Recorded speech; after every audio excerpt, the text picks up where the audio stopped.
Blog Talk Radio. Well, good afternoon, folks, and thank you for tuning in with me once again to the newly branded, brand new first edition of True Capitalist Radio.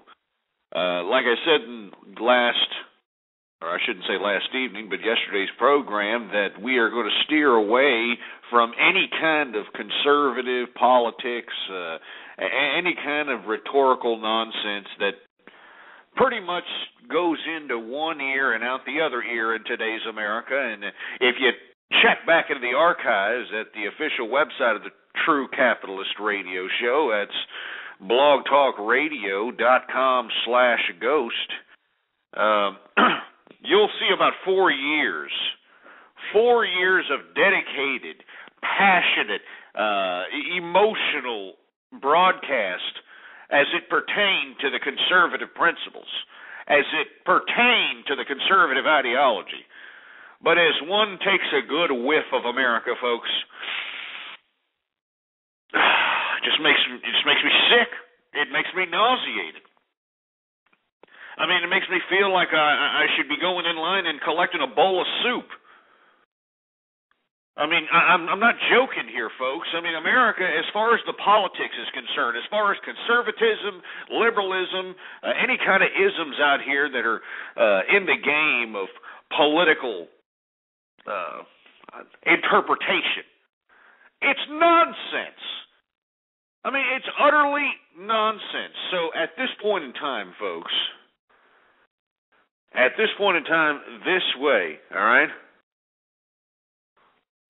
At this point in time here, we are going to change the format. Now, this is a True Capitalist Radio. I don't want you to have me mixed up with somebody who's going to give you some stock picks or somebody that's going to, sit here and try to pump and dump some ideas.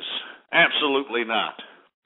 We're going to still have the same brash ghost, the man that you come to know and love. As a matter of fact, I think I've gotten a little bit more risque because, let's be frank, folks. I mean, if you've been keeping up with the blog, I have been reaping the financial benefits of all my speculations and living large, sipping on Cavassier. As a matter of fact, I'm sipping on some sauce right now.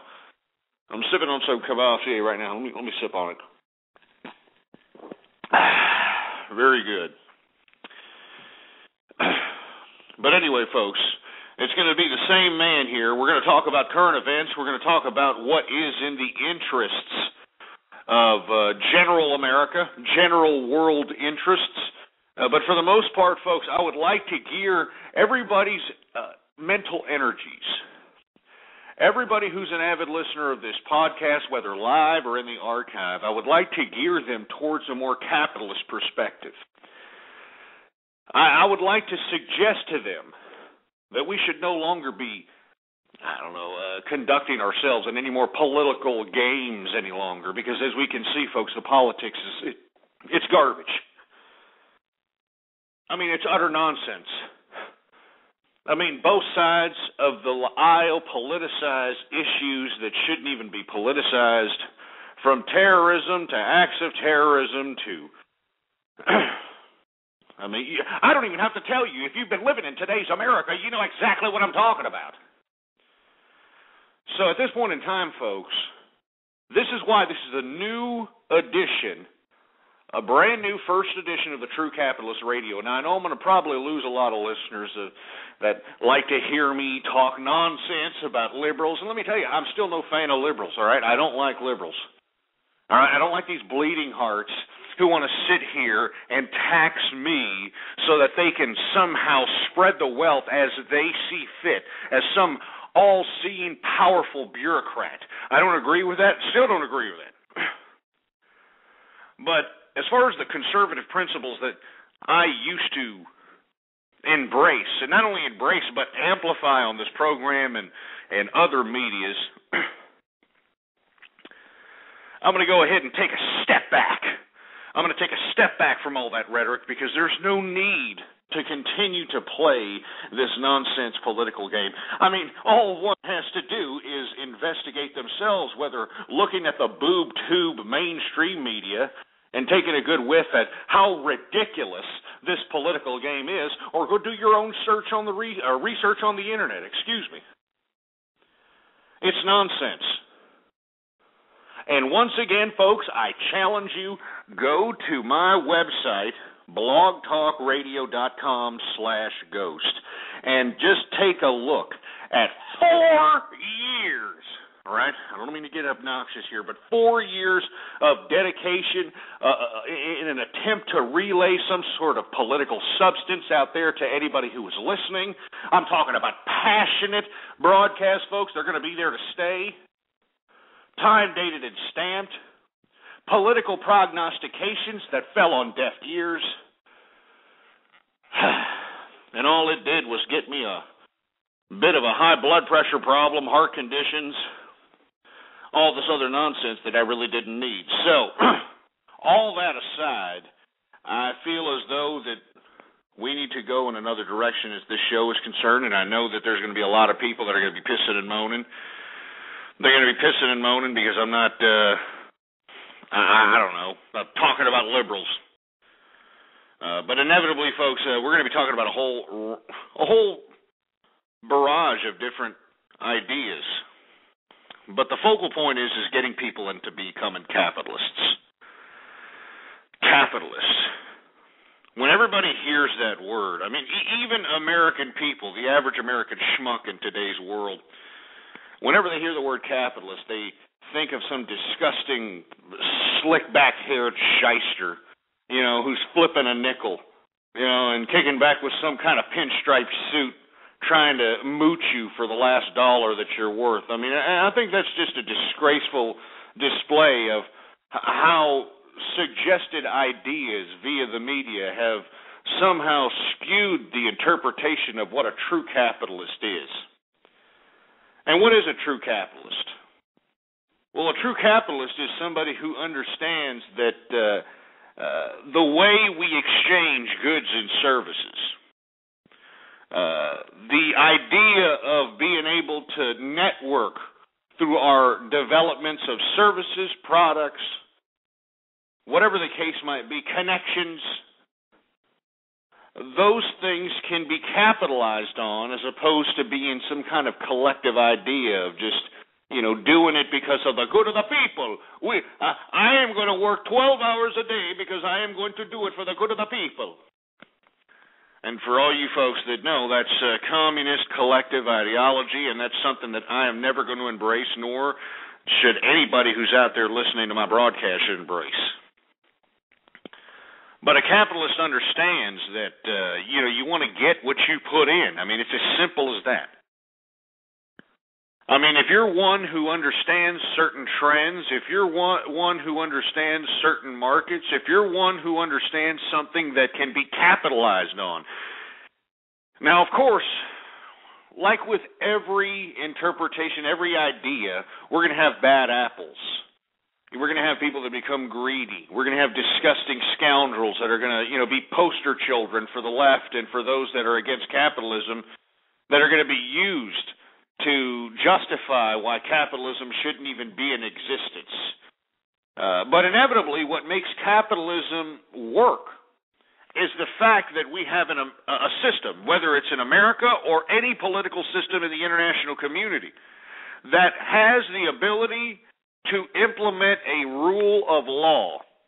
Without rule of law, capitalism cannot properly flourish, and any interpretation in a lawless land of capitalism is nothing more than the person having the biggest gun or the person having the most people around them, and that's not capitalism. Capitalism is an opportunity-based system. It gives people the opportunity to innovate, create, for the sake of capitalizing on their services, on their ideas, on their products, on their speculations. But of course, the left and those commies, that want to talk about capitalists being disgusting scoundrels with, slick back hairdos and, talking with pompous-ass vernacular, well, that's just utterly ridiculous. It's just utterly, pathetically ridiculous. Without this system of capitalism, none of the great innovations, the leaps of civilization wouldn't have taken place. The Industrial Revolution, the technological revolution, we wouldn't even be having this conversation. This conversation we're having right now, folks, you're listening to me on the internet via internet radio. We would not have this in existence had somebody not been inspired to create this particular internet product so that we may conduct this type of broadcast. And that's what makes capitalism so beautiful. And what's unfortunate in America today, because of this disgusting leftist media, and because of other suggested ideas and, I guess socially accepted nonsense, America has turned itself into some sort of I don't even know what to say, but, a gutter socialist idea. And all you have to do is look around you. It doesn't matter what part of the country you're living in today's America. You're going to see a lot of people that are going to try to justify themselves, kicking back and living off of taxpayer entitlements, whether it's unemployment, whether it's the damn food card, whether it's, public housing or the housing voucher program, whether it's free health care, free this, free that. Everybody's getting everything free. And everybody's just kind of sitting back thinking it's just going to go on forever and ever and ever. And how did all these little welfare systems start? How were they created? Well, folks, that's what's the unfortunate part about the system of capitalism. Whenever capitalism is embraced, even at the most slightest point in any international system, any political system, you're going to have the fight between those that are within the private industry, those that actually invested in whatever market it is, whatever country or whatever political system it is, those that invested, and the political system itself. This is what we're having here today in America. We're having a bunch of political bureaucrats trying to assert their vulgar display of power because, quote unquote, the American people elected them. And because of that, they're trying to take away opportunities for potential capitalists. And on top of taking away opportunities for potential capitalists by regulating and taxation, they're utilizing that taxation to give to whoever they see fit. That's what's disgusting about this whole this display of supposed American idealism in present-day America. It's disgusting. Case in point. In today's America, if you happen to have a couple of, 30 or 40,000 in the bank account, and let's say that you wanted to parlay that 30 or 40,000 into manufacturing toys for children, because hey, that's a pretty big market at this point in time. You know what I'm saying? I mean, let me tell you something. These bimbos are shitting out children like they're going out of style. I mean, they are literally trivializing the whole concept of life. They're shitting out 4 or 5 children before they're even financially stable to take care of themselves. I mean, they've got 4 or 5 children and they're living at Mammy's house with brother's 3 kids, and I mean, it's a total disgrace. But case in point, there are going to be markets for children's toys. I mean, there's a lot of children, these people don't want to take care of their children. They throw them in front of a boob tube, in front of a video game, or in front of some toy that'll, keep them occupied for a few hours so that, mommy or daddy or whoever's raising this kid can go out to some hump bar somewhere and, hop on the pogo stick of somebody that looks good in a leather jacket. Meanwhile, we have, kids out here that are raising themselves with these, disgusting programs and these damn toys out here. Anyway, I don't mean to get political. I know that you're going to occasionally hear me go off like that, and I apologize. But anyway, let's say you wanted to parlay that 40 or 50,000 into a toy company manufacturing toys for the children. Well, thanks to this liberal regime that's in power today, and I'm not trying to get political here, but it is pertaining to capitalism. thanks to this over-regulated American little system that we got going here, you're not going to be able to manufacture children's toys. You're not going to be able to do these things. You want to know why? Because it's the regulated market. It's got to go through all these little bureaucratic tests, and you've got to account for these little bureaucratic tests that are in some big book of paperwork that, these damn bureaucrats, wrote into law because the people, put them into power, and they feel that they can be, Johnny Do-Good and implement all these so-called regulations for supposedly, helping the American children from toxic toys. And, the funny part about it, whenever they, implemented these regulations, not only did it wipe out any independent toy makers, and I don't know if you noticed, folks, there's not that many independent toy makers anymore. Isn't that correct? You go to a damn toy store, where's everything made? China, Taiwan, wherever the hell else they can buy it. You're not finding any toys made in America because of the over-regulation that has been done by this government into private enterprise. You have to go through so many bureaucratic tests that it literally cost $1 million to put your manufacturing toy line, if you happen to be somebody who wants to get in the toy business, $1 million so that you can show the government, look, we passed your little bureaucratic tests.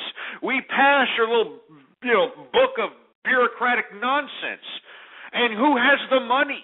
Who has that kind of money to get through bureaucratic tests that are going to cost you $1 million so that you can sell toys to the general American public, thanks to this liberal regime? Who has the money? Well, none other than the big multinational conglomerates. The multinational conglomerates out here that the liberals supposedly hate so much and everybody hates so much. And lo and behold, even though we have all this over-regulation when it comes to toy manufacturing, we're still finding that where there's high levels of lead, high levels of, disgusting chemicals and ailments. I think there was one toy that even had the date rape drug in it. There was a toy manufactured that was supposedly approved by this government that got passed around that actually had the date rape drug in it. This is how disgusting, this disgusting, hypocritical, bureaucratic nonsense that we're living in. And that's why I am relaunching this broadcast as True Capitalist Radio. Because that's what it comes down to. If you want to make a true change, if you want to make a true impact in today's society, then you need to become a capitalist. You need to understand that the only thing that talks is assets and how much you can accumulate of them. And once you accumulate those assets, that's when you can start manipulating these dumb bureaucratic bozos that are supposed to be representing the people in office. I'm not trying to be, somebody who's, some psychopath Gordon Gekko here, but I'm a realist, folks. I'm a realist, all right? I'm not some conservative anymore. I'm not going to sit here and embrace this nonsense that society is obvious, or at least this society is never going to be again. This society has embraced some ridiculous social ideas, ridiculous nonsense that's just become the social norms. The whole idea of conservatism has been hijacked by something that is just completely whacked out. And when I say completely, I underscore that with the most emphasis. It has gone completely berserk, and this is why this is the number one. You are listening to groundbreaking radio right now. The number one edition of the True Capitalist Radio Show. I didn't mean to get off on that tirade, folks. As a matter of fact, let me take a sip of this Cavassier here. On the rocks, of course. Some good stuff there. Unfortunately, folks, like if you've been keeping up with the blog, I've been reaping the financial benefits of all the speculation that I've done. I'm drinking every day because, who really gives a damn at this point in time, right? Buying the best threads, trying to do whatever it takes to, pacify all the ugliness that is in American society. So this is why I'm changing the format. I want to help Everybody out there who gives a crap, anybody out there who's truly listening, I want to help them to become a capitalist. I want to help them get themselves out of their rut. I want to help them get themselves out of their self-loathing, self-deprecating mentality and get them out there and participate in the capitalist system. Because there's a capitalist system going on out there, folks. All right? And it's not just in America. It's all over the place. All right? And like I've made a suggestion to everybody out there that's listening, all right, especially the young people. You young people out there need to realize that for the next 2 years, this is your last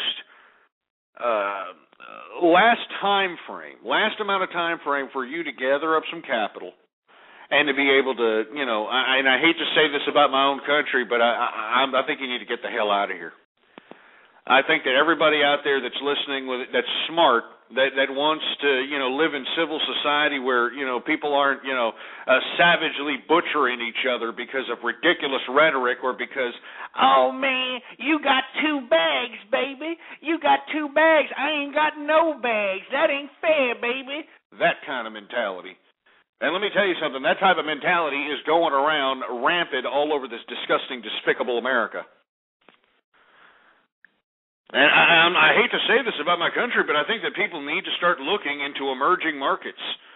You know, I hate to admit this. You know, since I've been not doing the show, and since I've been conducting myself on a more capitalist front out here in my personal life, and been reaping the rewards of that. As a matter of fact, I'm no longer doing the program at my home. As a matter of fact, I sold my home for a considerable profit amongst a whole bunch of other transactions that I conducted myself in. I'm actually talking to you from my office, and that's the beautiful part about it. I got an office in a building, that's the centralized point of my business operations, and that's the way you should be living. Everybody should be living like this. The problem is that people need to understand their limits. People need to understand their limits as a person, their abilities. Not everybody's going to be the big badass, dropping. Making it rain every night on, some bimbo. It's not going to happen, all right? For all you people that are like, yes, I want to be a capitalist, I want to make money, I want to drive in limos, and I want to be the best, and I want to do this, it's not going to happen, all right? What you need to understand is your limitations, what your abilities are, and on top of which, to be a badass capitalist, you have to never stop learning, ass clowns. And I know that's a hard thing to do for American people because... if there's anything that's going to disrupt them from their American Idol watching or, watching the latest bimbo on the E-Entertainment channel, anything that's going to interrupt them from that is just not conducive, and they're probably going to ignore it. But if you want to be a true capitalist, and if you want to be somebody who really makes money, and you want to be somebody who's going to be happy with your life, and not, continue to make yourself excuse after excuse after excuse that, oh, I can't do it because the world's against me, and I can't do it because there's too many. All right, stop it with the excuses. Listen to the True Capitalist Radio Show, and you're going to get yourself up your asses. And if you don't, it's because it's your fault. Frankly, it's your fault. Anyway, folks, I want to hear from you. I mean, are you suffering from some financial situations that you don't know how to get yourself out of? I mean, are you thinking about making a business move? I mean, let me know. I would love to advise you. 646-652-4869. I mean, let's get serious here. All right, I'm a capitalist, and I hope that you're a capitalist too. All right, I mean, I know that, if you listen to the archives at blogtalkradio.com/ghost, you're going to hear a lot of old conservative emotion. And let me tell you, it's not to say that I don't believe in the things that I've said any longer. I'm just not going to, continue to live by it, nor am I going to continue to promote it. Because where did it get me? It got me nowhere. It got me a bunch of milky lickers calling me up, prank calling me because they thought it was a big gag. It got me a bunch of jerk nuts, listening to my broadcasts and having the rhetoric go in one ear and out the other. I have politically prognosticated everything that has already come to pass, and it's not like anybody give two rats' asses about it. But gosh damn it, it didn't mean anything. So now I'm going to go a completely new direction, True Capitalist Radio. This is the first edition.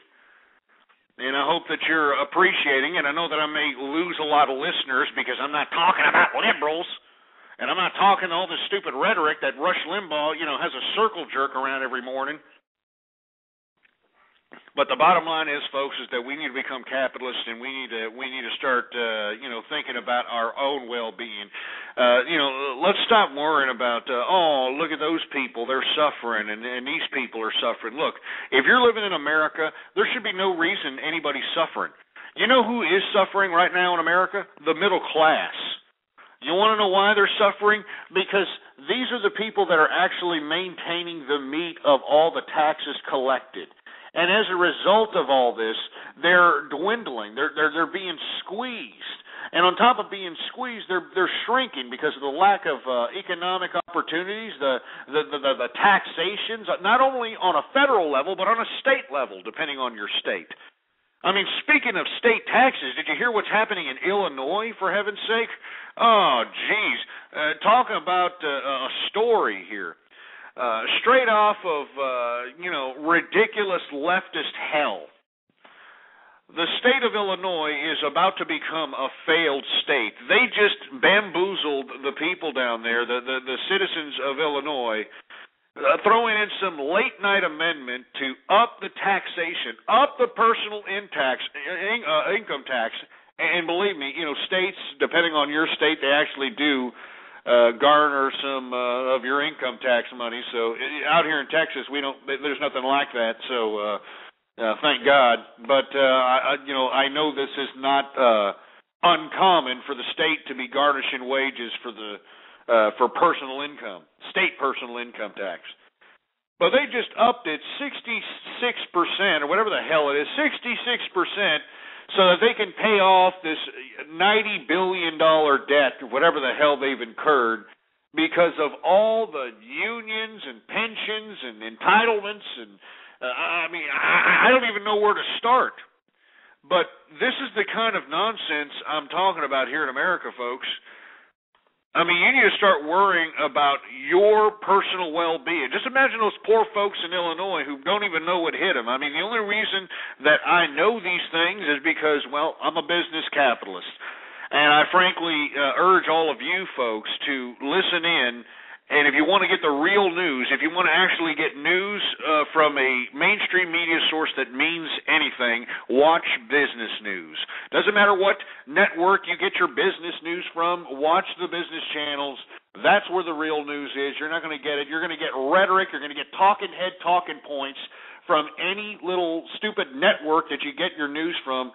Business channels. All right, let me take a sip of my Cavassier here. But that's what I'm talking about, folks. As a capitalist, you need to be very aware of what's going on your municipality, on your state government, and, of course, the federal government. Because these things can taxate the hell out of you. And why should one be taxated? Because they are good at financial speculation. Because they made a product or service. I mean, can somebody answer that? If there's a leftist out there that thinks I'm just some disgusting, greasy capitalist that's, got some slick back hair and flipping a nickel, I want you to give me a call right now, 646-652-4869, if you think I'm wrong. I mean, if you think I'm wrong, I'm leaning back, upon my desk right now, and I'm looking out in the city. I actually have an office out here in the city. That's where I'm broadcasting from currently. And I think to myself, why isn't everybody living, not necessarily like this, because it's a game, folks. I mean, not everybody's going to live the same. If everybody was going to live the same, it'd be freaking communism, all right? And I don't want communism. I know there's a lot of losers out there who have already come to the realization that they're never going to be the big star, they're not going to be the American Idol, they're not going to be the big actor. So, communism in their loser eyes sounds great because, they're already kicking back on entitlements, watching Maury Povich, shoving bonbons down their gullet like a freaking garbage disposal. So they think communism is great. I don't.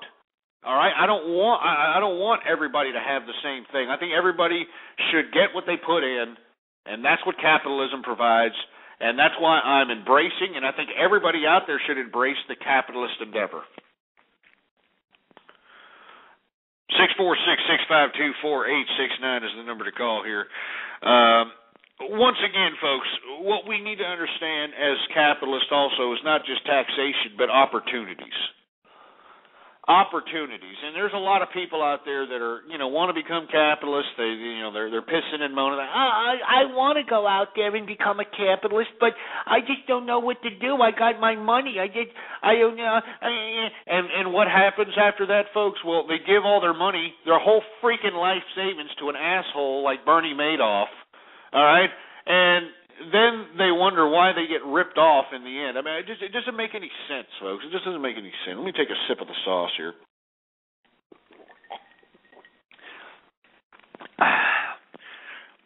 They give their whole life savings to a Bernie Madoff. Now, who's the real sucker there, really? I mean, who's the real idiot? Is it Bernie Madoff accepting these morons' life savings in an attempt to try to profit, or is it the morons that are giving them their life savings in hopes of getting Bernie Madoff to profit for them? I just don't know who the bigger idiot is. Let's be honest, folks. We have to take personal responsibility for our own financial front. We cannot depend on financial advisors and these assholes in the financial industry to get us by, all right? I mean, people need to get up off their fat asses. We have this beautiful tool called the Internet where one can go out and learn about anything that they want to learn about, whether it's finance, whether it's business, whether it's, shelters, whatever. They have all the opportunity in the world, and yet what do they want to do? They want to sit on their fat asses and complain. That's what capitalists don't do. Capitalists take the initiative, they never stop learning, and they never stop growing, folks. Never stop growing, and I hope you're a capitalist. All right, if you're a capitalist, I'd like to hear from you, 646-652-4869. On top of which, folks, you can Twitter, send me a Twitter at Ghost Politics. We're going to be changing that Twitter name, and we're going to be changing the email address also, ghostpolitics@yahoo.com. Because we're no longer going to talk about politics. We're talking about capitalism. We're talking about ways that we can obtain revenues to be better capitalists.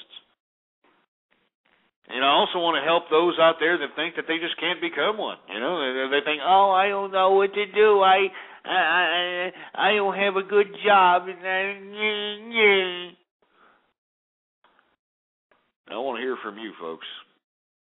But anyway, I also want to talk about a little bit about what's happening here on some of the emerging markets fronts. When I speak about emerging markets, I know there's people that get confused about what the hell I'm talking about.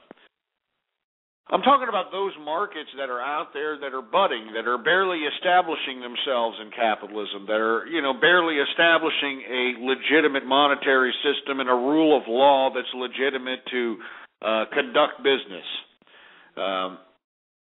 And the reason that I'm, kind of advising those that are listening to me to obtain as much revenue in America as possible within the next 2 years and possibly invest into emerging markets, because in emerging markets, whatever revenue that you obtain in this particular market in America, and depending on where you funnel that particular money, whether you're going to keep it on an American bank or whether you're going to keep it in a stock, whether you're going to keep it in a bond, whatever, if you transfer that particular instrument to whatever financial system of whatever country or whatever emerging market you're potentially investing in, that money will go a hell of a lot farther than it would if you were to go into not just America, but some of the European countries. All right? That's all there is to it. People are asking, should I invest in Chinese or Indian stocks? Well, to be perfectly honest with you, I would invest in Chinese stocks, but at this point in time, I think they're a little high. You could probably find some a little low. The reason I'm saying Chinese stocks are going is because the growth of China is just unbelievable. Tim Geithner today, I think he was at Johns Hopkins University giving a speech on, if I'm not mistaken, if it was today, I don't know if I could be mistaken. So much news bombarding, you got to be able to decipher this like a computer. But I do remember him saying in this speech that China is growing at such a rapid rate. I mean, it's just unbelievable growth for China that it's actually a deterrent for emerging markets of growth. I mean, it can actually deter economic activity on an international level. So what I'm saying is that China, if you want a pretty safe bet for investment, I wouldn't not say no to Chinese stocks if that's where you're going. I think Chinese stocks is not a bad place, given the fact that the country seems to be economically solvent. Every quarter they're posting surpluses.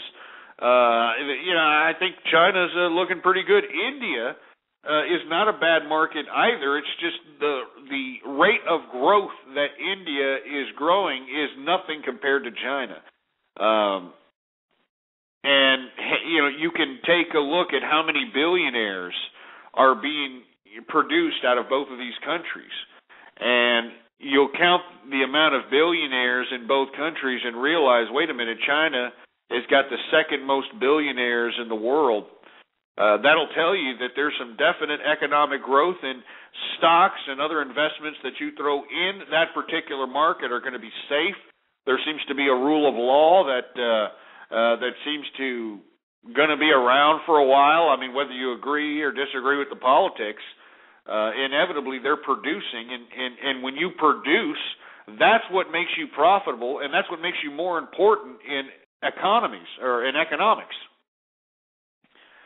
So if you were asking me, Felix, in the chat room, should you invest in Chinese or Indian, I would definitely go Chinese, if you wanted my personal opinion. But there's so many other financial instruments, Felix, to get into. I mean, not just stocks. I mean, there's just there's commodities futures. As a matter of fact, like I said, if you folks had listened to me within the past year or so, you probably would have made yourself some money listening to some of my, not only my stock tips, but commodities tips. And if you want to get a little commodities tip now, I think that everybody should be eyeballing oil at this point in time. From now until the end of summer, I think oil, what is it, 90-something a barrel now? It's 90-something a barrel. I guarantee that it will hit $100 a barrel by the summertime. So for all you folks that are, listening in, this is one of my prognostications for the first edition of the True Capitalist Radio Show. I am putting my name on the line saying that the barrel of oil will go $100 a barrel by summer. And if you know how to trade futures and all that other nonsense, we'll go ahead and do that. But if you don't, well, I'm not going to sit here and give a demo about how to trade futures. I'm sure there's a brokerage house somewhere that's got a whole damn little slideshow or some movie that'll teach you how to do it. Another thing. I got another question here. Is gold overvalued? Well, that's a trick question about gold. I will personally believe gold is overvalued, but I don't think it's going to go down in price.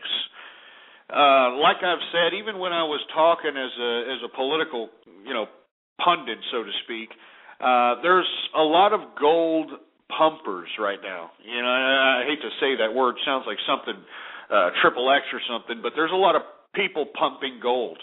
If you take a look at any of the news channels and take a look at the advertisements on those particular channels, it's all gold. Oh, yeah, gold this, gold that. Oh, look at this gold, that gold. So let me tell you, I think it's overvalued. I think the true value of gold right now, if you want my personal opinion, is $800 an ounce. But I do believe that within the next 3 years, 4 years, I would not be surprised to see gold at $3,000 or $4,000 an ounce. $3,000 or $4,000 an ounce. And the reason why I'm saying it is because you take a look at the market today, all right? You take a look at how many people that are being bamboozled into believing that gold is somehow some commodity that's just so valuable that it's never going to lose its value and it's just going to go up. What people don't understand about economics is that gold is just a shiny rock. If the monetary system collapsed, gold is not something starving people or a society that's trying to get by on barter. Gold is not something people are going to give two craps about, in my view. And this is the basis of most people's pumping of gold. They're saying, hey, you got to get gold because if the monetary system goes down, you're going to have to get gold, and it'll be worth a fortune. And no, absolutely not. It's a shiny rock. It's a shiny object. I mean, a lot of people base the currency or whatever country's currency upon gold. But inevitably, folks, I would definitely say that gold is overvalued, but it's not going to go down. And I think it's a very good investment. And I hate to say this because, I'm not trying to pump gold, believe me. But just look around you. Look at all the gold companies that are coming out of the woodwork. Look at all the people that are saying, hey, we'll give you gold futures and gold bars and gold this and gold that. I mean, there's a market out there. And the more people accumulate gold, the higher it's going to go up. The more people pump gold, the higher it's going to go up. The more the government spends of the taxpayer money, the more the gold's going to go up. So I see nothing but, really high points for gold. I know that it's at about over $1,300 an ounce, and that's pretty high at this point in time. I know there's people cashing out that bought in to that commodity about 10 years ago. They're cashing out now, reaping the benefits. But if they would have just hung in there, and I think that if people that are investing in gold, if they would just hang in there for about 2 or 3 years, I guarantee you're going to see those prices of gold go 2, 5, 3, maybe even 4,000 at its best case. Because remember, America loves a good bubble, America loves a good bubble. So let me tell you, Felix, I would buy gold right now. If it's going to go down at all, it may go down another $100, but something that as you continue to accumulate gold, it'll offset as you accumulate as time goes by. The thing about gold, though, is that you got to be careful of where you store it. You got to be careful where you buy it. There's a lot of unscrupulous brokerage houses that are getting into the gold business, and you got to be careful with them,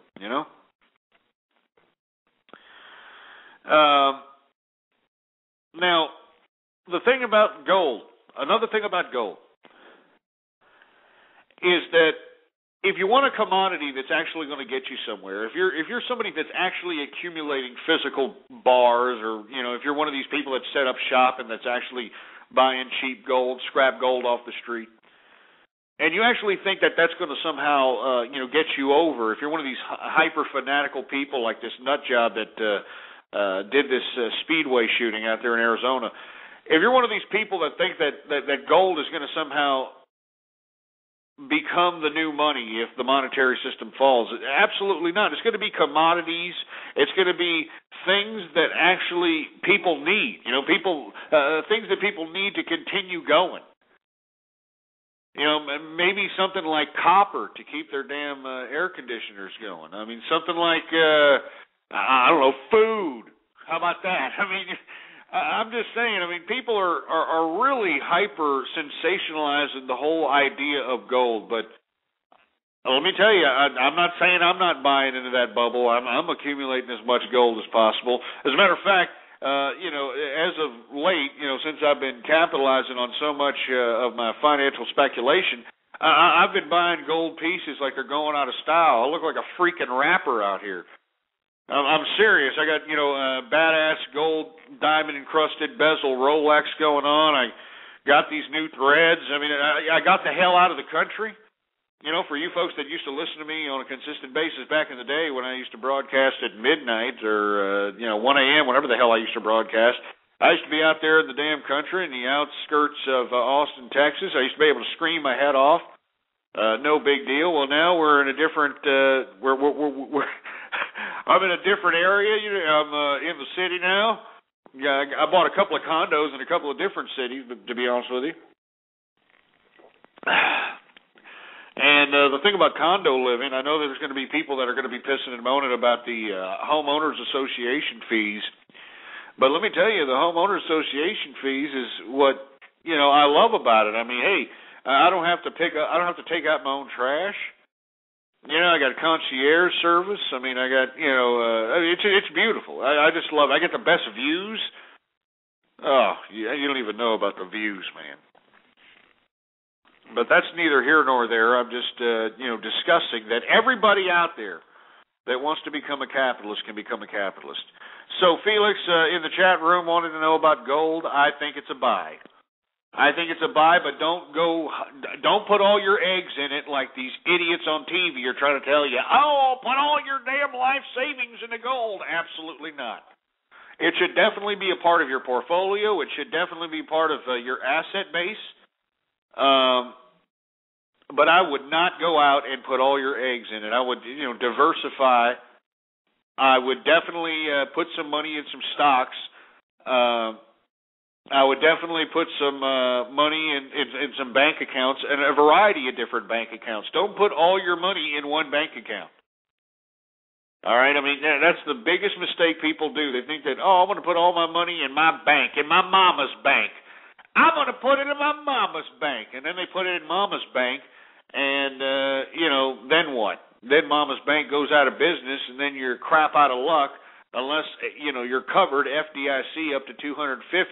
But if you're one of these schmucks that put in over $250, which is over the FDIC insurance policy, well, then all that money is a loss.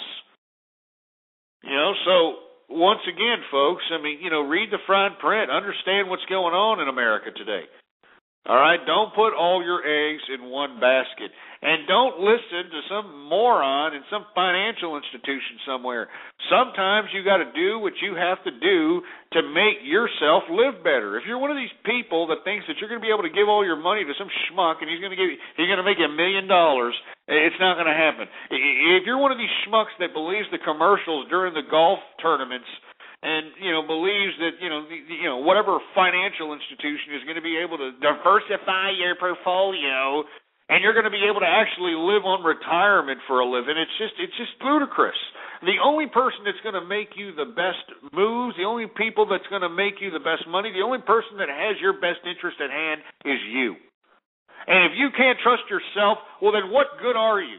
Honestly, if you can't trust yourself, if you can't take the information that's freely available to everybody, the internet, the library, you can talk to some professors at your local colleges, you can do whatever it takes. If you can't take this initiative, if you can't trust yourself, well, then what good are you, really, You're no better than these damn lowlifes out here with their hands out, wanting to collect damn unemployment for 99 weeks because, oh, man, I used to get paid $50,000.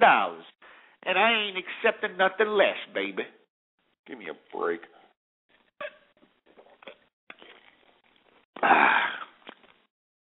Excuse me. Somebody in the chat room saying they have 2 accounts at 2 big banks right now. And let me tell you, that's the way you should be doing it. And on top of that, when you have capital and savings, all right, let's say you have cash reserves and savings, and it's going above 15,000, 20,000. Well, that's when you should start thinking about making a move. All right. I mean, I'm serious.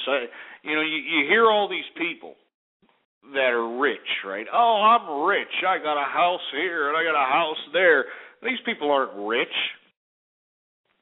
I mean, if you got all the capital that they actually have, they maybe have $500,000 worth of capital, but it's all tied up in loans so that they can achieve the big lifestyle that they have.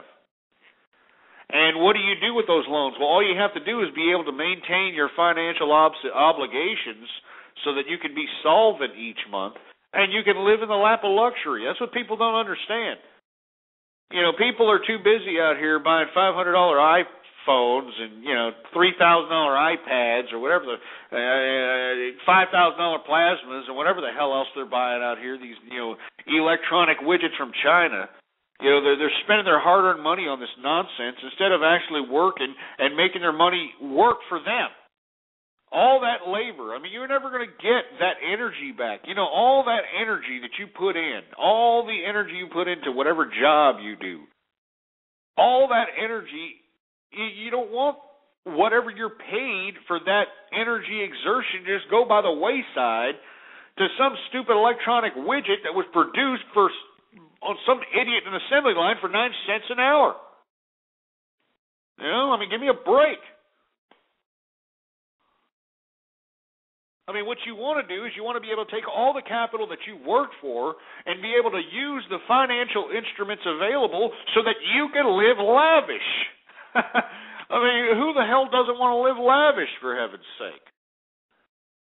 And you got to read the fine print on these financial instruments, folks. I hate how these people in 2008, when those subprime mortgages started to reset into these, new interest rates, these people acted like, somebody farted on their best suit when they realized their little, 4% rate went up to like 12 or 15%, and they didn't know what the hell to do with the fluctuation and lost their houses.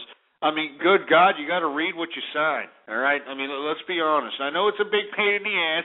Oh, it's so, I have to read, and then I got to sign. You got to be responsible. All right, that's the thing about freedom. Everybody's talking about, freedom. I want freedom.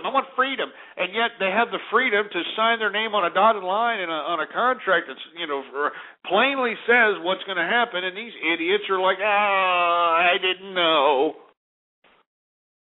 Good God. Real estate. People are talking about how real estate is dead. Well, it depends on what market you're looking at, Felix. Out here in Texas, real estate is going up the wazoo. I was able to sell my home that I had for a long period of time for a tremendous amount of money. Just humongous, And at the same time, I do not really see too much of a downside. There's a lot of people coming to Texas, and the reason is it's great to do business out here. It's easy to do business. There's no over-regulation. It's an at-will work state. There's no unions out here. There's nothing that's going to sit here and mooch any kind of money off of the business investor out here. It's great. And at the same time, people are getting paid. People are getting paid out here. There's jobs galore out here in Texas. I haven't seen this amount of growth in Texas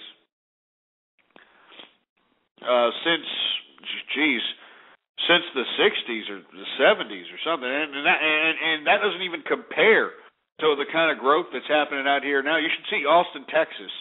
All right, within 1 year, the skyline has completely changed. It's just that much growth happening out here, and for you folks that are out there having a bad time in your state, I strongly advise you to come down here to Texas, and the real estate is cheaper, the jobs are plentiful.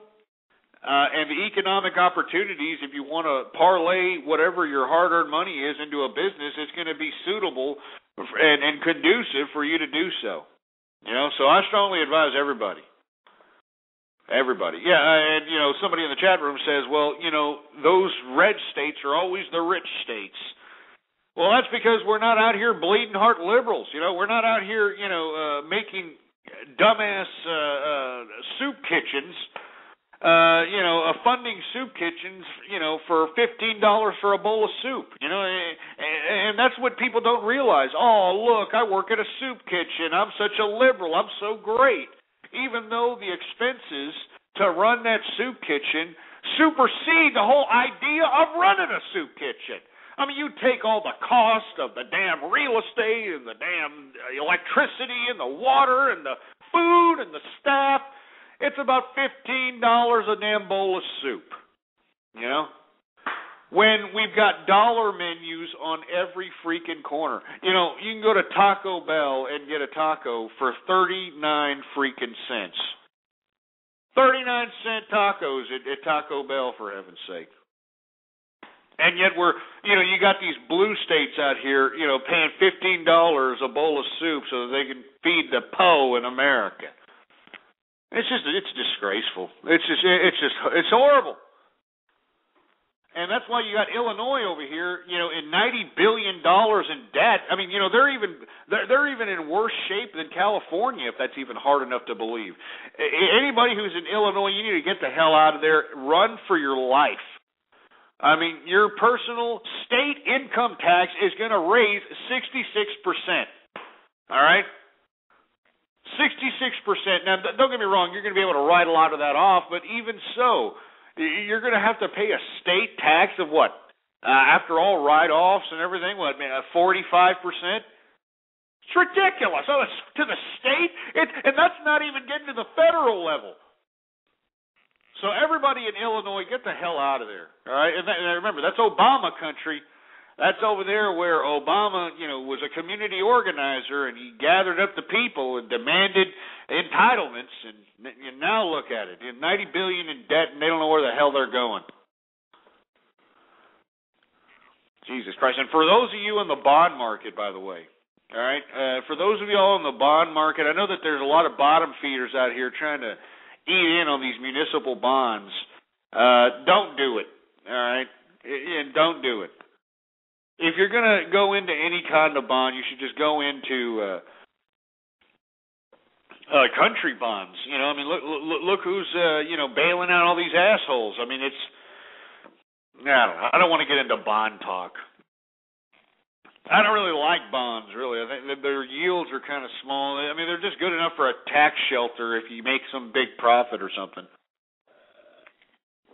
But don't quote me on that.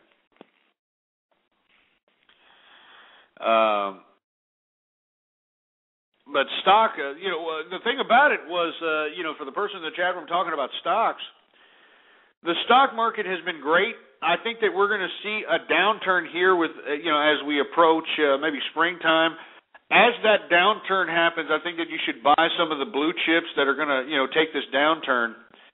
But the good time to do it was this summer, like I was saying on my show back then. I was saying I think everybody should consider the stock market. Everything's down. The Dow at that point was down to 9,000 and the high 9,000s, but still 9,000 below 10.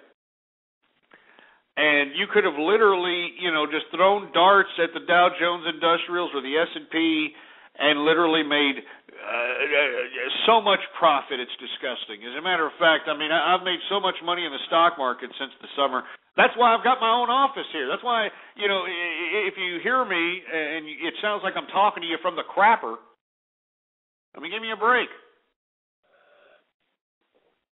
No, I mean, Felix, I think that high-yield bonds are good. The only thing is I'm not a big bond guy.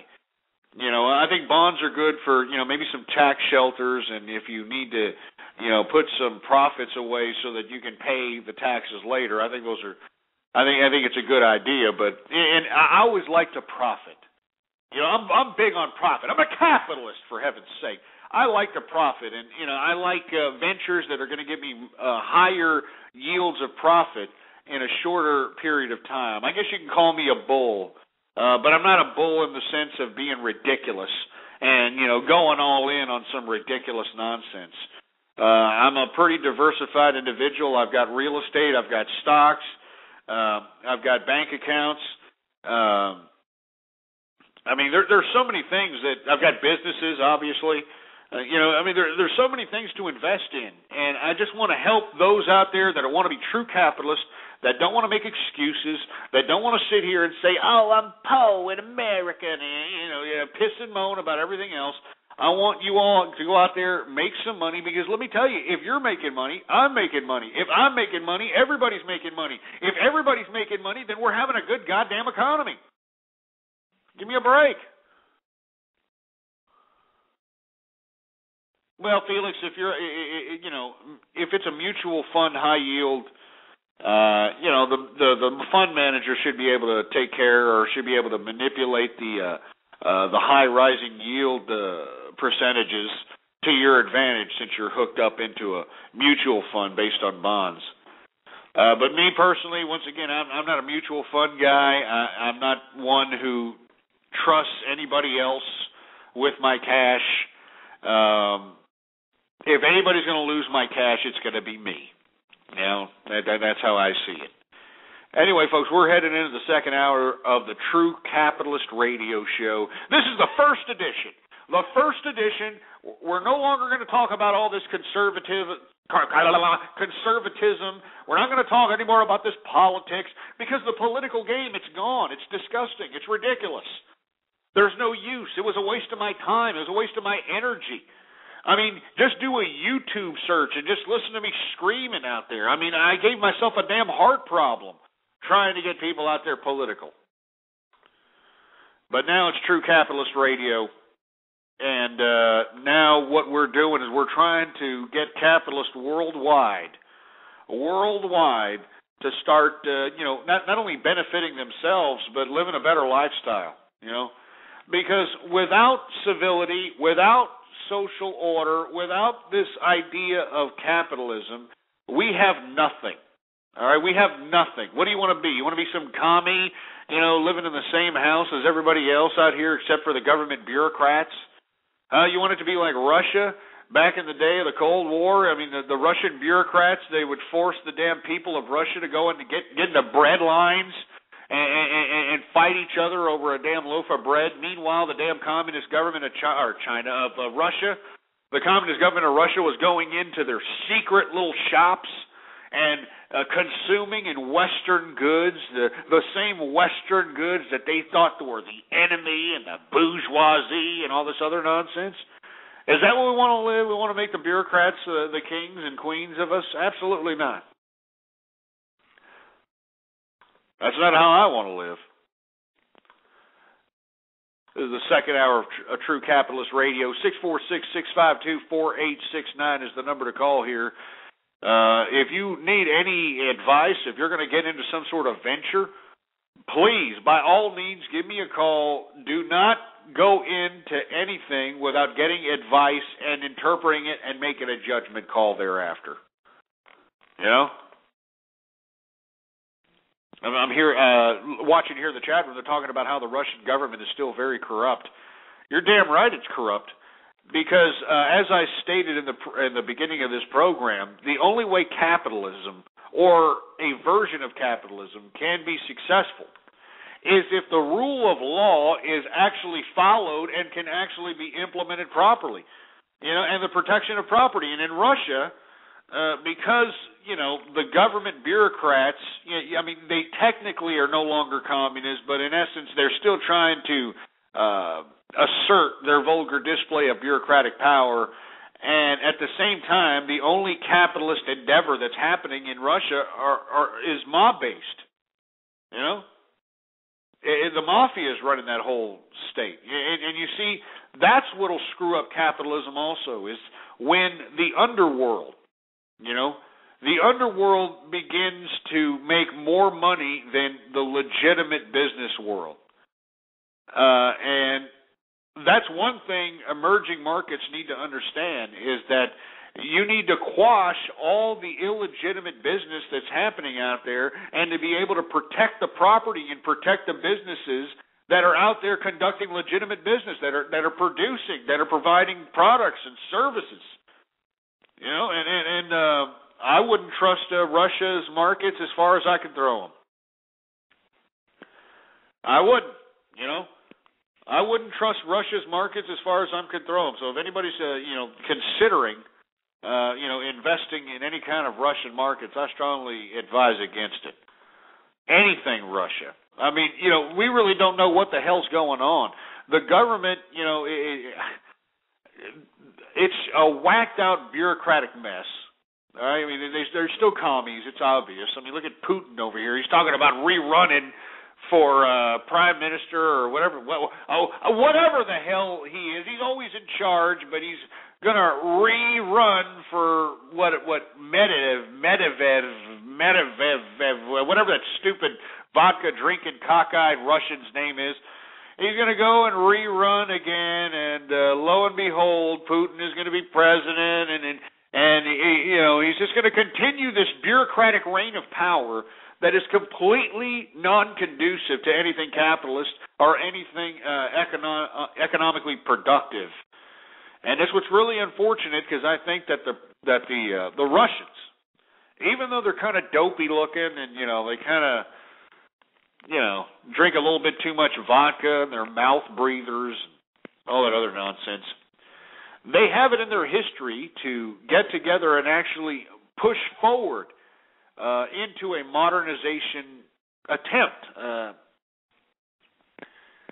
If you look at some of the czars back in the day, if you look at the czars, I'm not talking about at the time of the Bolshevik Revolution, but I'm talking about in the 1700s when some of the czars were, still kind of sheltered. It was Russia was more like a protective state. It was an isolationist state.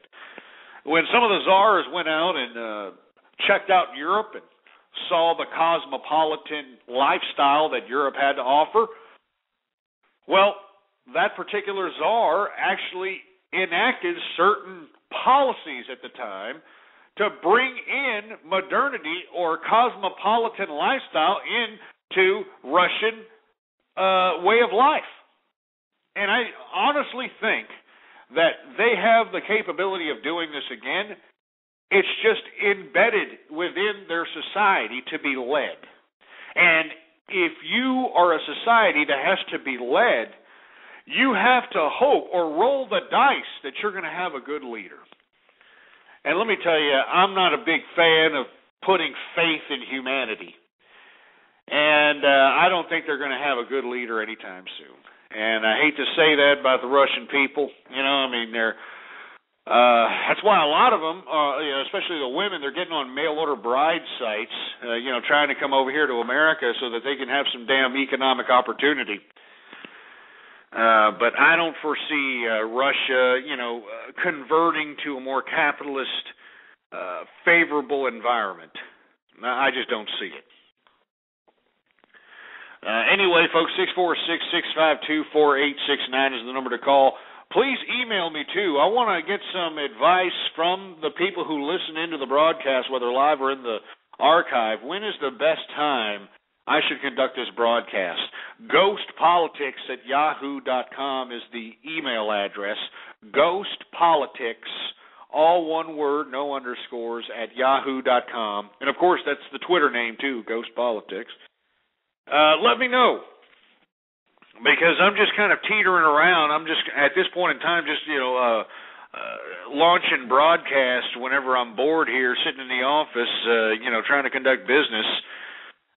So that's what I'm doing at this point in time. So I want to hear from you when the best time to conduct this broadcast would be. It would be a great help. Ghostpolitics@yahoo.com. But anyway, folks, we're going to continue talking about, business, capitalist endeavors. We're going to go ahead and take a look at the latest business news. And one of the things that I saw in the business news today was that Hugh Hefner, old Hugh Hefner, however the hell old he is, 85, 83, or whatever old he is, old Hugh Hefner is going to buy all the stock of Playboy so that it can become a private company once again. Yeah, he actually was able to get enough people to lend him up to $180 million so that old Hugh Hefner can become the private owner of Playboy. I mean, give me a break. Why exactly would you be doing this? I mean, that's what I want to know. Why exactly would Hugh Hefner be, gathering up lenders and trying to make an attempt to buy Playboy? Well, I want to make a personal opinion, and I know that I may be getting off keister here. I may be getting a little off keister with this story, but this is my personal opinion, okay? I think Hugh Hefner, this 85-year-old prostate-infected windbag, who laid the best tale ever to come across America's, faces here. I mean, everything from Marilyn Monroe to, the 17-year-old twin bimbos that he was banging a couple of months ago. You know, I mean, just this man's had the best. He's been able to smoke the best cigars, the best pipes, drink the best whiskey, partied out with the best people in Hollywood and the media. I mean, this guy, 24-hour party, and he lived to be 80-something years old. Now this man wants to make a bid for Playboy once again. He wants Playboy to become a private entity. He's going to try to make a stock buyout. He's been approved by a bunch of lenders to get $180 million in this stock buyout. Why is Hugh Hefner doing this? Well, for you folks that, don't keep up to date with what's going on in people's private lives, well, Hugh Hefner's about to get married. He's engaged. Oh, yeah, he's engaged. He's engaged to some bimbo, and conveniently enough, after he gets engaged to this, money-grubbing, bimbo, lo and behold, Hugh Hefner wants to make a bid for Playboy. Because at this point in time, for you folks that don't know or unaware, Hugh Hefner he's not Playboy. He doesn't own Playboy. He hasn't owned Playboy for a very long time. As a matter of fact, the corporation that is Playboy, because Playboy is its own corporation, it's its own entity, has been flipping the bill for Hugh Hefner ever since like the early 80s or the late 70s.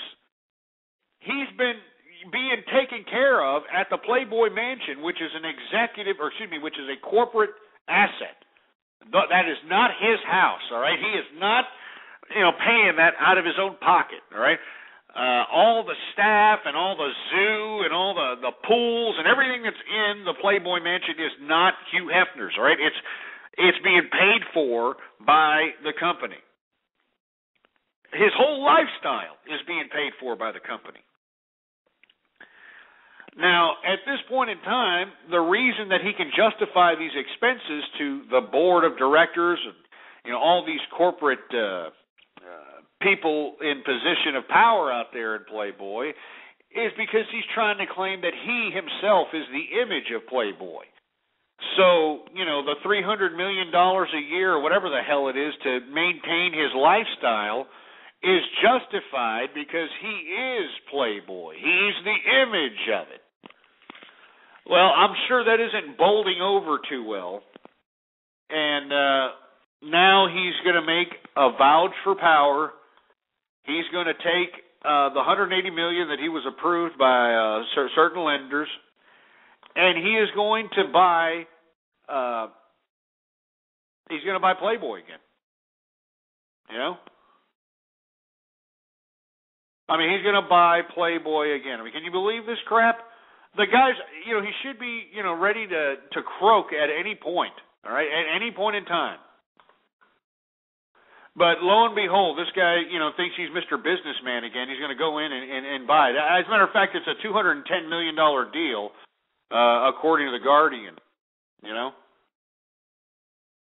And, of course, on the cover is Hugh Hefner and his 84-year-old or 85-year-old or 89-year-old, however old he is. All right, I mean, but he's sitting there with this bimbo of his that he's, marrying. Crystal Harris is her name.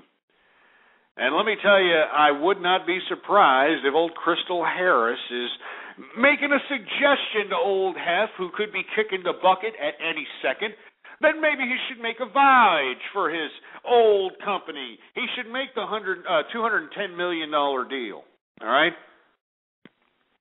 I mean, because, let me tell you, Playboy isn't doing very good.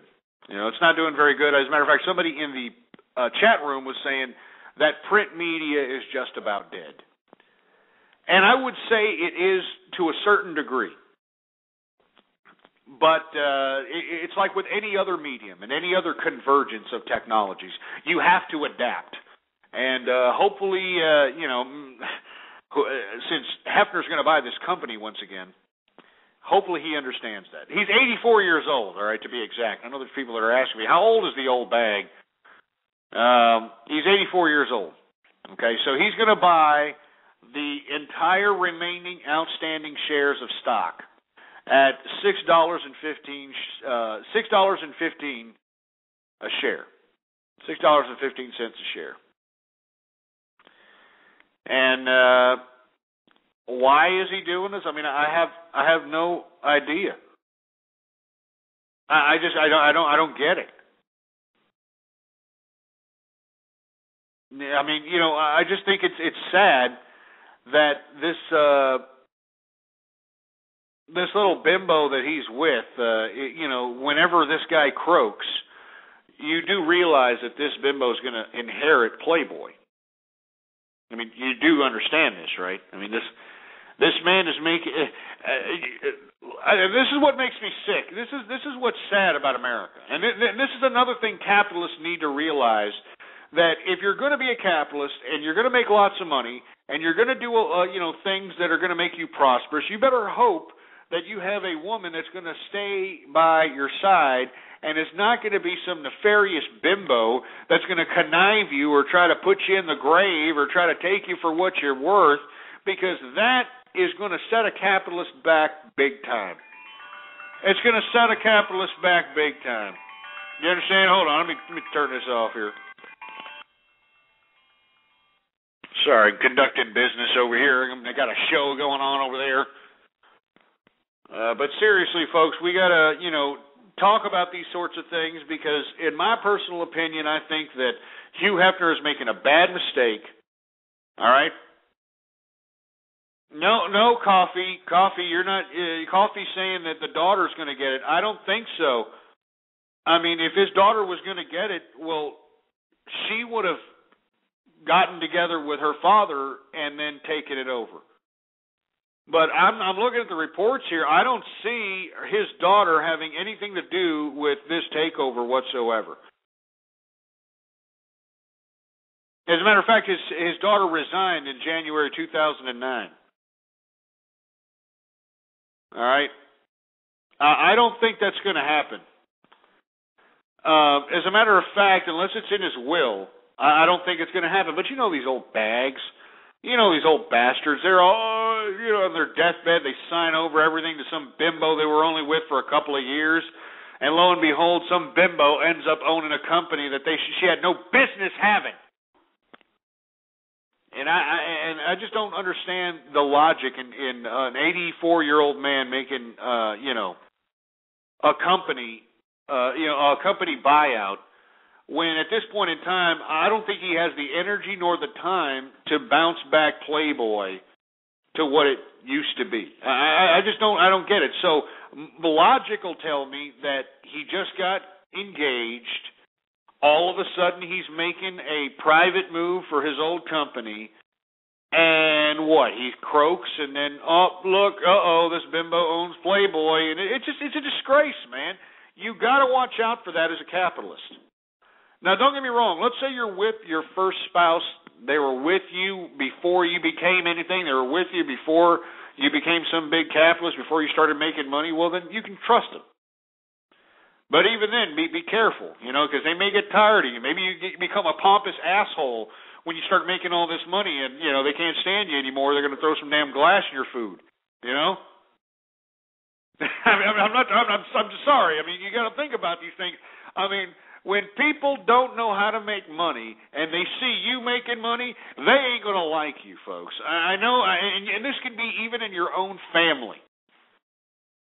I mean, you've heard about these people killing their spouses, killing their kids, killing their dogs for insurance money. So that's why I'm saying, folks, I mean, you got to be very careful. Family is important, but you have to understand that your family has to be down for what you're down with, and that's capitalism. Or that's being a capitalist, not necessarily capitalism, because we're not necessarily living capitalism. We're not living in capitalism. But you can still be a capitalist in any system with the exception of a communist system, because remember, communist system doesn't give a crap about property rights. And property is the foundation of capitalism. Property, and the protection of it. You know, we live in a society where we can own property, and some damn barbarian can't come in here, chop our heads off, and take our property. We live in civil society. That's the foundation of it. But anyway, I didn't mean to get on Hefner's case. Hey, if he wants to leave the company to some 24-year-old bimbo, well, that's his problem. He's the idiot.